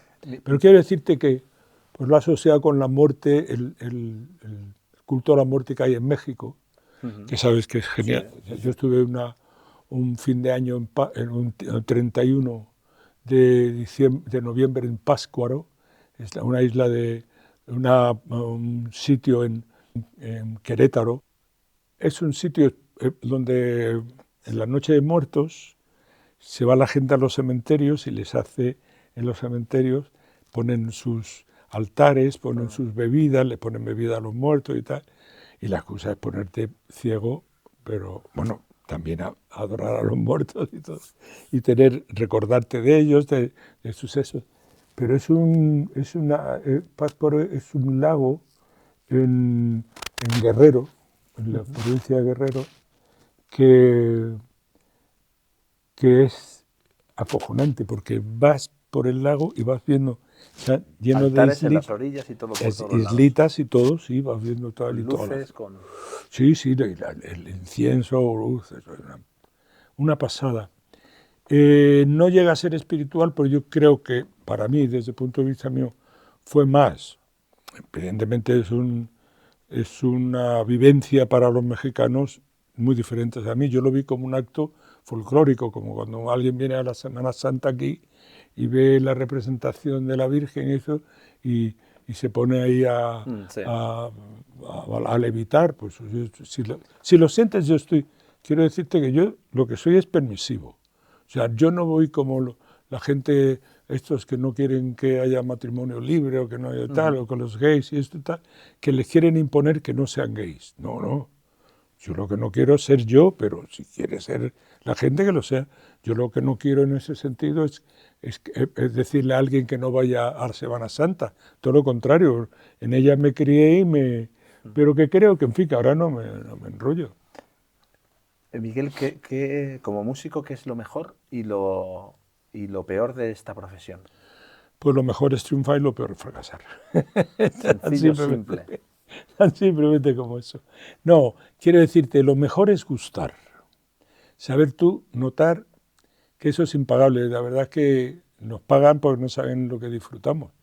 Pero el sentir que tú has traspasado y la gente está en tu pensamiento, en tu actitud, en tu canción, en tu, en tu forma de expresar la emoción, pues eso es acojonante.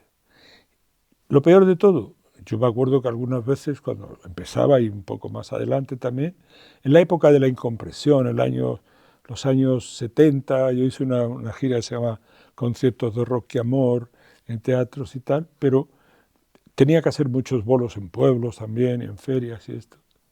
Y de pronto el rollo es ver que la gente no la fijas. Que tú, por mucho que te esfuerces, la gente está mirando para otro lado. Joder, ese es un fracaso absoluto, tío. ¿Te, Es una putada. te sientes orgulloso, especialmente orgulloso de alguna canción, de algún tema que hayas compuesto? Yo orgulloso no me siento de nada. Me parece una palabra además que no me ¿No te mola. gusta? No. El orgullo no, Especialmente contento, en el orgullo conmigo satisfecho. no. Sí, satisfecho mucho. El día que me senté con Tato Gómez y escribimos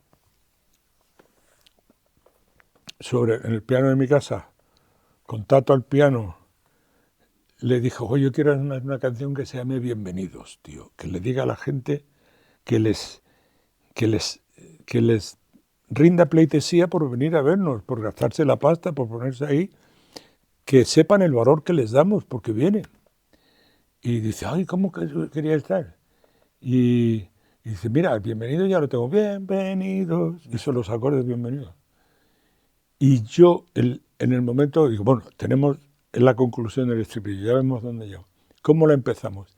Y entonces yo ya le dije, pero así, buenas noches, bienvenidos, hijos del rock and roll, os saludan los aliados de la noche. Tal cual. Todavía me emociona, se me queda aquí una cosita.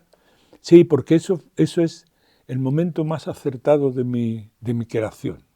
Yo comprendí que una cosa tan sencilla como esa, buenas noches, bienvenidos, hijos de... No hay ninguna poesía, digamos, no es un tío, no te inventes una rima prodigiosa, ni tenga una frase, es simplemente la honestidad de agradecerle a la gente que eso y la arrogancia de llamarte aliado de la noche, que es la hostia también.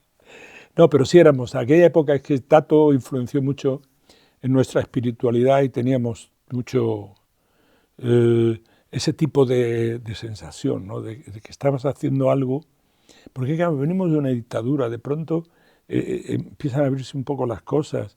Yo hago una gira que se llama La Noche Roja con otros compañeros, otras bandas.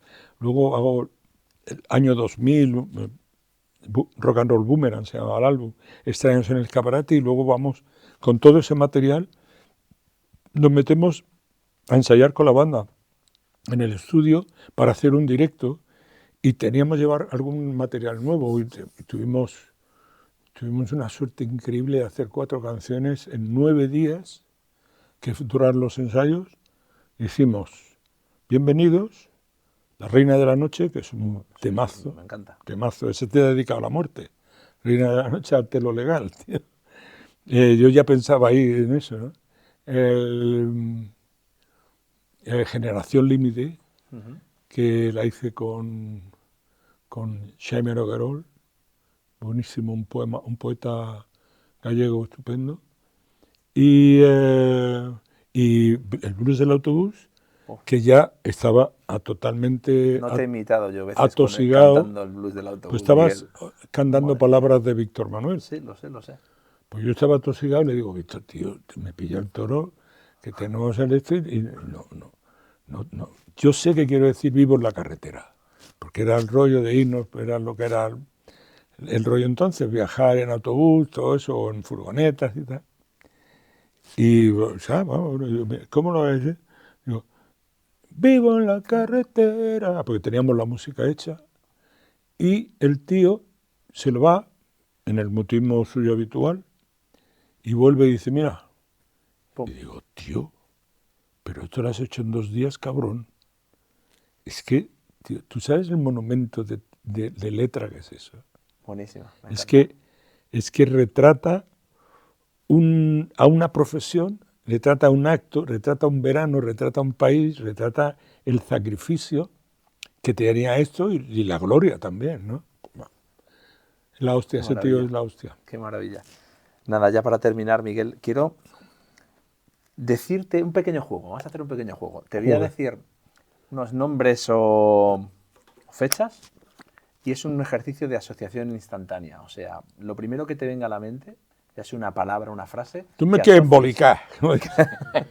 Yo te digo algo y tú lo primero que te aparezca, pum, ya sea una pequeña A ver, palabra, reflexión, frase, a ver, lo que sea. viene el Este es el test test de final que personalidad. siempre es el tocacojones habitual. No, no creo, ya verás. Mario Lanza Granada. Joder, Mario Lanza, la perfección. Vale. Pensión de Doña Leonor. La incertidumbre. Granada. Tierra soñada por mí. No, Granada es la mater, ¿cómo se llama? Había unas letanías que nos hacían cantar en la iglesia. A ti, mater, que se le cantaba María, mater Ah, no. nostra, Mater misericordia, misericordia. Es mi vita mater dulce. misericordia. El bar Antonio. La muerte de mi padre. Francisco Ayala. Un tío que tuvo 100 años para equivocarse y no se equivocó. 2 de enero de 1962. ¿Recuerdas esta fecha? Joder, en Plaza de España estaba, es mi primer día de la toma, que no estoy en Granada, estaba en un estudio de grabación, con una orquesta con la que no había ensayado nunca. Había ensayado con un pianista el arreglo que iba a ser la orquesta. Y de pronto me sueltan solo ahí y qué miedo, Rocío Dúrcal. Eso es el nombre más bonito que hay sobre la tierra. Yo era un enamorado de Rocío Dúrcal y nunca le gusté. Pero qué canción más bonita le hiciste. Hombre, sí, sí. ¿Ella lo supo? ¿Lo supo? Hombre, eso fue terrible. Hice un disco que tenía 4 canciones, un extender play, y le hice, yo había terminado la película con Pili Mili, una que hice de He visto alguna imagen. Francisca, el Dos chicas locas locas, y le hice una canción a ellas. Y entonces la compañía presentó el disco como si fuera un long play y llevó a Rocío Dúrcal y a Pili Mili y a Maciel, que estaban todos los amiguetes de... Y de pronto, claro, el representante de Rocío creía que me iba a declarar ahí, que me iba a derrotar. Rocío, quiéreme. Como eso que se ponen de rodillas y sacan un anillo, cosas de esas. Y claro, y cuando al final me dice, pero hijo de puta, ¿cómo traes a otra gente aquí, a otra estrella? ¿Cómo has hecho una canción a Pili Mili? Digo, pues mira, porque me ha dado por ahí, tío, es las veleidades. No, Rocío Dúrcal es la artista más, la definición de inquebrantable de Rocío. Una mujer Inquebrantable. inquebrantable. Bellísima. Sí, sí. Out of Our Heads. Out of my head, decir lo que estoy todo el tiempo fuera de mi cabeza. ¿Por qué ha sacado eso? No me acuerdo de dónde viene. Rolling Stones. No sé, Ah, una vez que escuchaste ese álbum o ese tema. igual que el río, si me dices, we come down to the river, we come from the valley, where all the people grow. Joder, esa canción es... Muy buena. Oh, with the daddy done. We We made work for the Johnston Company. Company. Me and Mary Me and Mary, in the valley. we go down to And we came down to the river. Muy buena. And in the river we drove. Oh, qué tema, tío, qué tema, qué hijo puta, tío. Cabrón, es que es. ¿Y qué me dices de José Saramago? Un lujo, el lujo de la honestidad. Tío más entero que he visto yo. Y aparte de eso, te he de decir que era un tipo... Era cojonudo.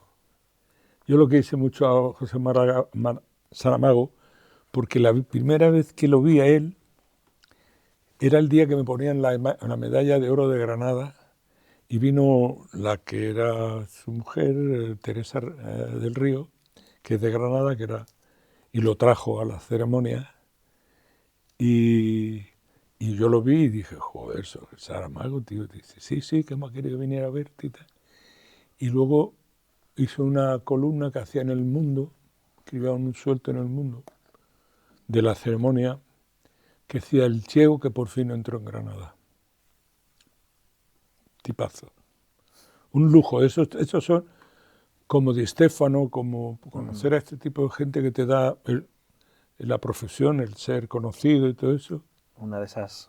Sí, de esos Sí, lujos. los lujos que te da esto, que de pronto te quita mucho, pero te da también. Miguel, por tu profesión, por tu experiencia acumulada todos estos años, ¿qué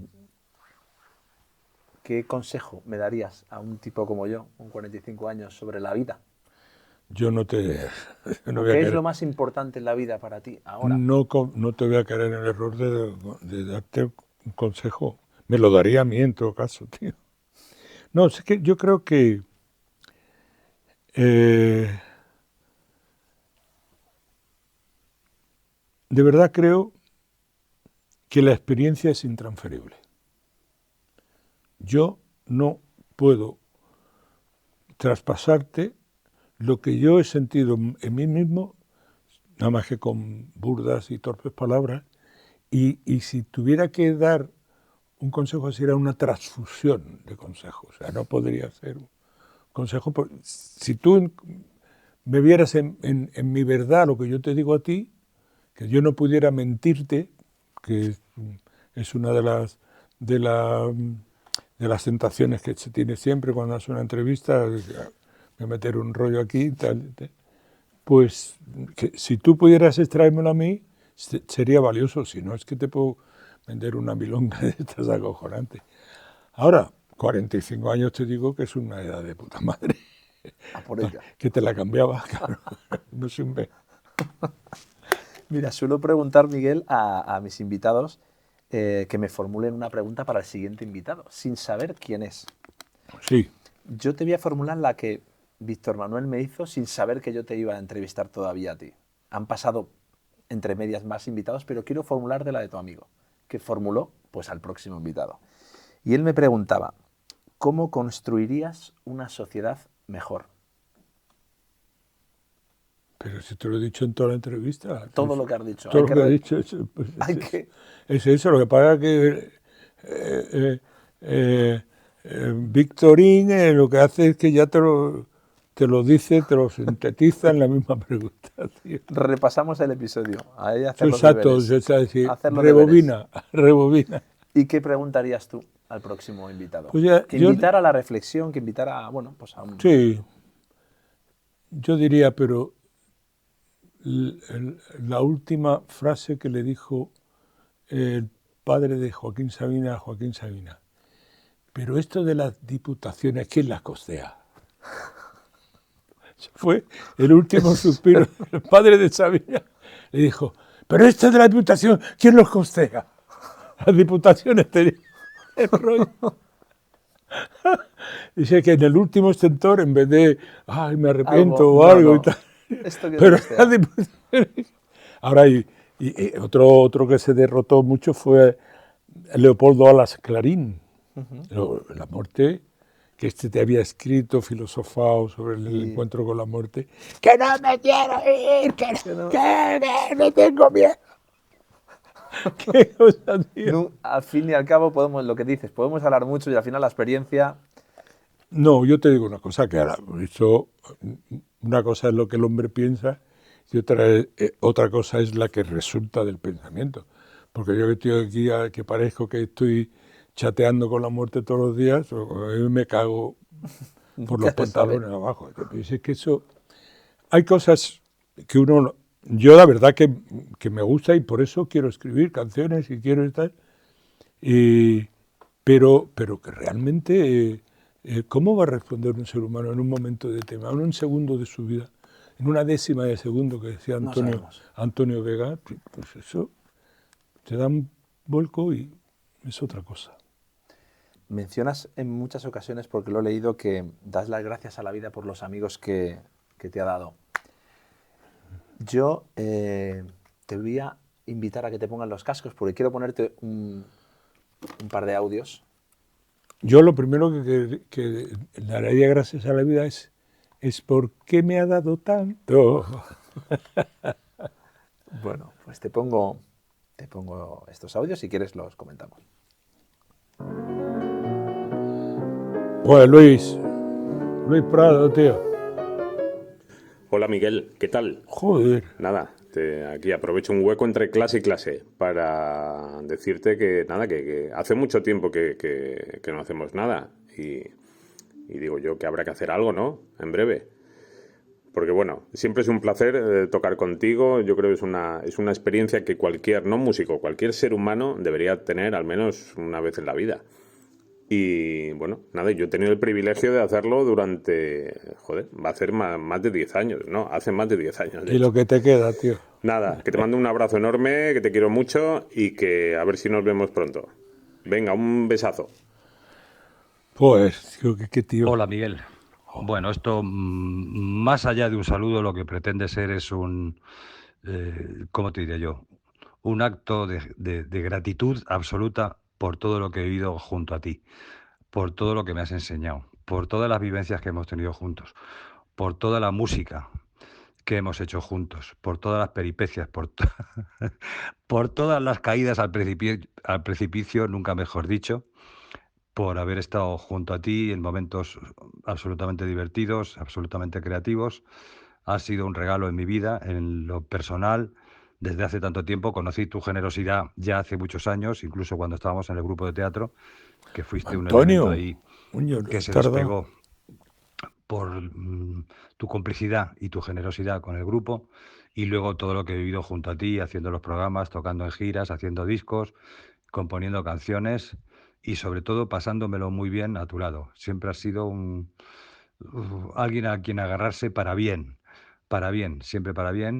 siempre respetando, has puesto a la profesión en un sitio mucho más digno, has luchado porque todo sea mejor en cuanto al Joder, reconocimiento del profesional de la música. me Y emociono, qué coño. decirte, tus canciones, tu voz, tú, Tú. en Eso de definitiva, Antonio Miguel, García que Diego, eres de lo tío. mejor que me ha pasado en la vida Joder. y te agradezco mucho el regalo que ha supuesto estar junto a ti en algunos momentos Joder, qué o en muchos bonito, tío. momentos. Un abrazo, amigo, que la vida siga siendo hermosa contigo y con tu gente. Un abrazo.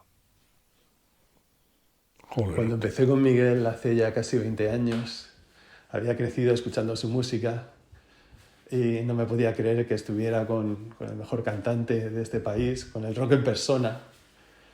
Así que después de un montón de giras, de canciones, de viajes, ahora le considero familia y he podido comprobar que cantar es una de sus innumerables virtudes, solo una más.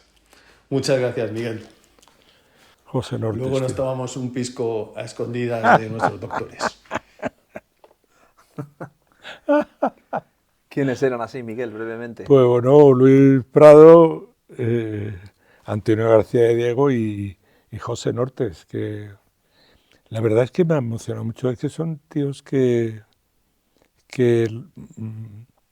los admiro mucho yo a ellos. O sea, quiero decirte que eso que están diciendo de mí, yo podría volvérsela la oración por pasiva, podría ponerlo en ellos porque son generosos, son gente muy talentosa. Yo he tenido mucha suerte, y eso empieza desde muy al principio mío, de no tener al músico como un servidor, sino como un creador y Que aporta a tu arte también. Por supuesto, o sea, yo he traído canciones en barbecho y las das y te las devuelven mucho mejor que se las has dado. Y es cojonudo. Antonio García Diego, por ejemplo, que es uno de los que ha dicho, con ese chaval, ese tío es el... Bueno, los tres son muy buenos artistas. Luis Prado es un tipo brillantísimo. No creo que nadie toque como él en este país y luego me remito a sus discos. Él tiene una producción propia que recomiendo a toda la gente que vea esta entrevista y la busque por internet porque se va a dar cuenta de la creatividad, del inmenso talento que tiene. Antonio García Diego es el tío que yo mejor he oído cantando en lo mío. No, o sea, te digo, era un tío, ahora ya ha dejado mucho de cantar porque se ha dedicado nada más a esto, pero era un tío que tanto Víctor como yo, toda la gente que hemos trabajado con él, le hemos ofrecido producirle discos, a él en solitario, pero nunca ha querido. Yo he producido con él me ha producido a mí discos, somos uno cojonudo, hemos tocado en giras innumerables, hemos tenido... Y siempre tenías la impresión de que estabas robándole, estaba fagocitando demasiado de él. O sea, había un momento en verdad que decías, joder, tío, pero este tío, si tenía que estar delante de mí... no, es que Antonio era... Y José tiene ¿sabes qué pasa? De pronto yo me junté con José cuando ya me iba a retirar. Habíamos hecho un disco que se llamaba Memorias de la carretera, que lo iba a hacer otro productor y luego no lo hice, yo lo había conocido con Quique González y entonces alguien me dice, coge a José como productor porque... Y desde entonces que no hemos dejado de tocar juntos. Tenemos que decir que estamos en el estudio de José Nortes Black Betty. Claro. Y le tenemos enfrente de nosotros. Sí, por eso miramos siempre. Más las miradas ahí escapadas para allá. Pues Miguel, tengo alguno más. Pero no nos oye. Pero tío, ¿qué quieres, tío? Quiero ponerte también parte de esos amigos a los que... A ver, uno que hable mal, tío. Porque venga, vamos a ver si lo conseguimos. Esto parece, ¿sabes? Que ya me he muerto, tío. Era buenísimo. Hola, soy John Parsons. Miguel significa para mí un antes y un después. Me trajo a España a principios del 80 y un año después grabamos el Rock en Ríos. 2 noches inolvidables. La segunda noche conocí a mi mujer, María, y seguimos juntos y felices. Durante todo este tiempo he colaborado con Miguel siempre cuando podía, siempre con ganas. Y tenemos una amistad que, bueno, ya ha durado un tiempo, 45 años. Sí, claro. Y seguimos trabajando juntos. Hace poco tuve el placer de tocar en directo en su 80 cumpleaños en Granada. Que nada, Miguel, te quiero mucho, te respeto mucho. Yo siempre digo que cuando soy mayor quiero ser como Miguel Ríos.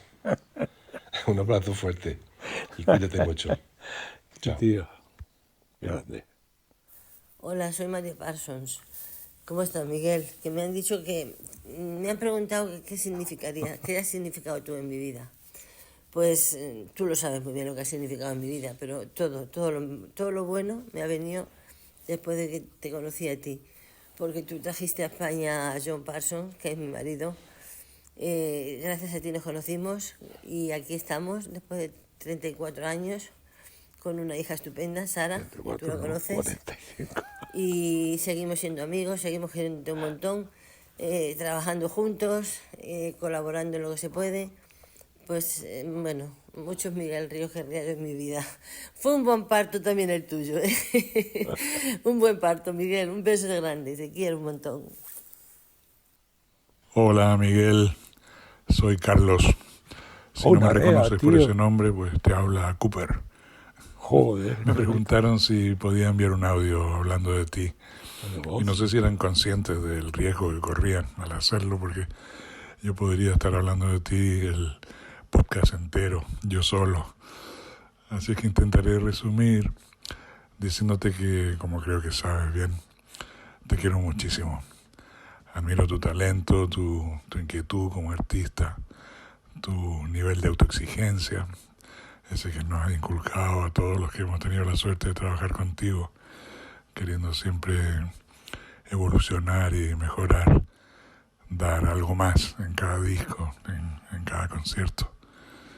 Estoy muy agradecido por todo lo que he aprendido de ti, lo que me has dado en estos ya casi 50 años de relación, tanto en lo profesional como en lo personal.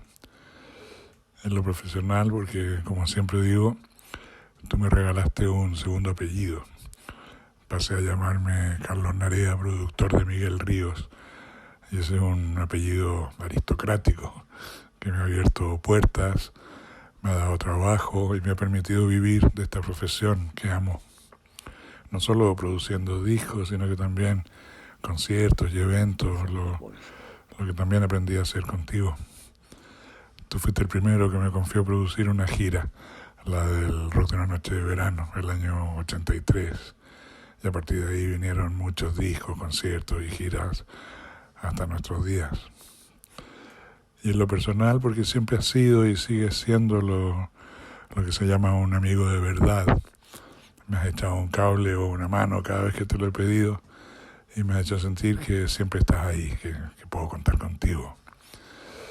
Por lo que solo me queda, aparte de darte otra vez las gracias, cantarte lo que cantan en el estadio los seguidores de nuestro equipo del alma. Eso de ¿cómo no te voy a querer? Te mando un abrazo muy fuerte, Miguel. Salud y hasta siempre, jefe. Hola, Miguel. Ya sabes cuánto te quiero, cuánto te queremos en esta casa. Todo lo bueno que a ti te pase a nosotros nos hace tan feliz como a ti. Así que tengas una buena entrevista con Jesús García, que es un buen tío. Un abrazo. ¿Sabes quién es o no? Víctor. ¿Víctor? Víctor. Joder, tío. Pero Víctor, por favor. Hola, padre.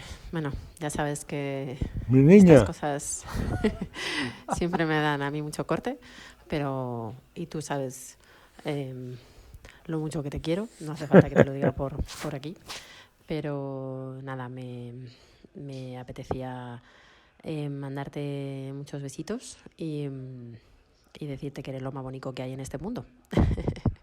Así que ahí, ea. Nos vemos luego para comer.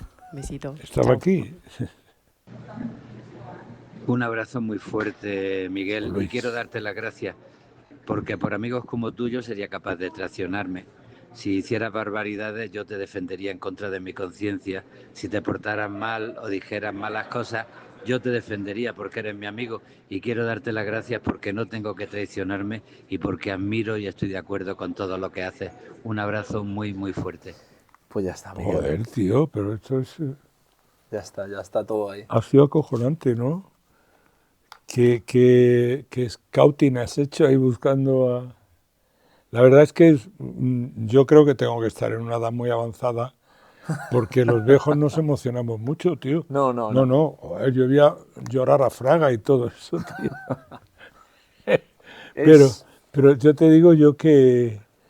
que el tejido con el que yo he construido mi vida es este. El de darme cuenta de la gente con la que podía relacionarme, con la que podía construir y algunos vienen así, o sea, algunas veces, por ejemplo, John Parsons, si no hubiera sido por Tato Gómez y por Sergio Castillo, que en paz descanse, no hubiera venido desde Colonia a Madrid. John Parsons es un guitarrista excelente. Yo me decía, muchas gracias porque lo confundía, decían, este es el hermano de Alan Parsons. Decía, más quisiera Alan Parsons. John es una mala bestia, es un tío. Y María, pues fíjate, digo, de los nuevos que han salido, pues María trabajaba en la oficina que montó el Rock and Rio, la gira del Rock and Rio, en Olimac, y era una persona, siempre una aliada, una mujer que tenía muy buena relación con los artistas, o sea, era íntima amiga de Marieta, de Rocío Dúrcal, tenía una relación casi de hermana con los artistas. Y bueno, ¿qué te diría de Luis? Pues que es la leche. De Víctor no te digo nada porque te lo he dicho todo. Y no lo he reconocido. Carlos Narea también. Carlos Narea. ¿Y qué voz tenía Carlos Narea? Sí, yo cuando hablé con él, una voz radiofónica de... Ahora me interesa mucho. Ahora yo tendría que haber tomado... Ahora a mí me van mejor los agudos que los graves. Yo tenía que haber evolucionado a Carlos Narea, que es un gran producto, es un tío. ¿Sabes que Carlos Narea lo que tiene es un oído exquisito, un gusto exquisito y tal, pero un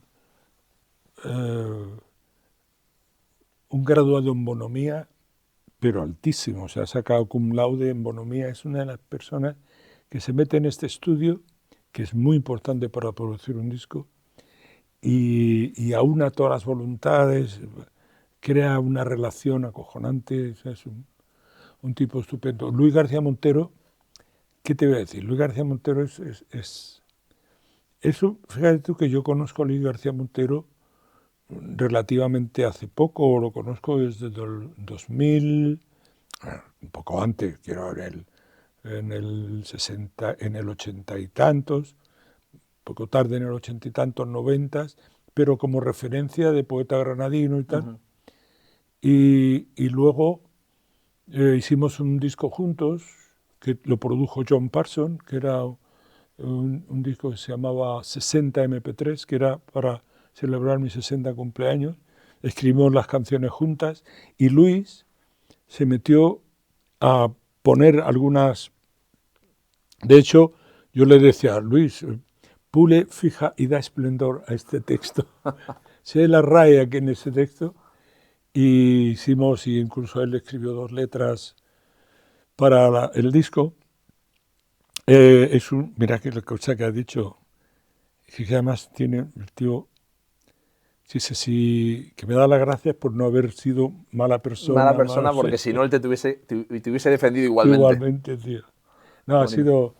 Este baño de FOAM, que al final, pues, no sé, si hubieras empezado así no terminamos la entrevista. No sé.